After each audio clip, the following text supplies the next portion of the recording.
ব্যাস। আর বাজার যাব। হ্যাঁ বাজার যাব, বাজার। কি বাজার? কি খাবে? হ্যাঁ কি খাবে আজকে রবিবার? কি খাবে? কি বাজার? বাজার করতে যাচ্ছি, বাজার। কি খাবে আজকে রবিবার? হ্যাঁ কি খাবে? বাজার বাক্স যাচ্ছে। মাংস? মাংসর ঝোল ভাত আলু দিয়ে?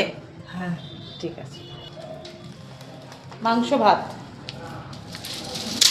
মাসি পালং শাক আর একটা দিয়ে দাও।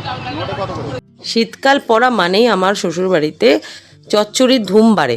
শুধু চচ্চড়ি নয়, বাটাবুটিও বাড়ে। যেরকম এখন খুব বেশি খাওয়া হয় ফুলকপির পাতা বাটা, ওফ, এক প্লেট ভাত শেষ হয়ে যাবে।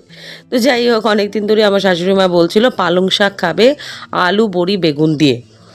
তো আজ আমি সেটা বানিয়ে দেবো। মনের মতো কিছু রান্না পেলে মা ভাবে হয় আমি বৌঠানকে পাঠানোর জন্য বানিয়েছি বা বৌঠান বানিয়ে পাঠিয়েছে।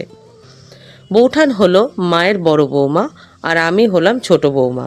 বৌঠান এখানে থাকে না, ব্যাঙ্গালোরে থাকে। ন্যাচারালি বছরে 1-2বারের বেশি আসতে পারে না, কিন্তু শাশুড়ি মায়ের ধারণা বৌঠান আশেপাশেই আছে। খেতে বসে কি বলবে এবার শোনো। খাও। বড়ি দিয়ে পালং শাক।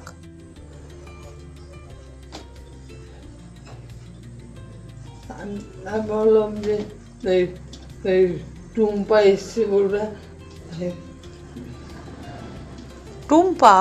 টুম্পা কোথায়? এখানে আমার ধারণা যে টুম্পা কলকাতাতেই আছে।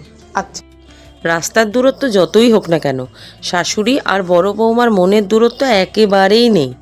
বৌঠান অনেক দূরে থাকা সত্ত্বেও মায়ের খুঁটিনাটি প্রয়োজনগুলো জানে, আর সেটা মা অবধি পৌঁছে দেওয়ার দায়িত্ব আমি নিয়েছি।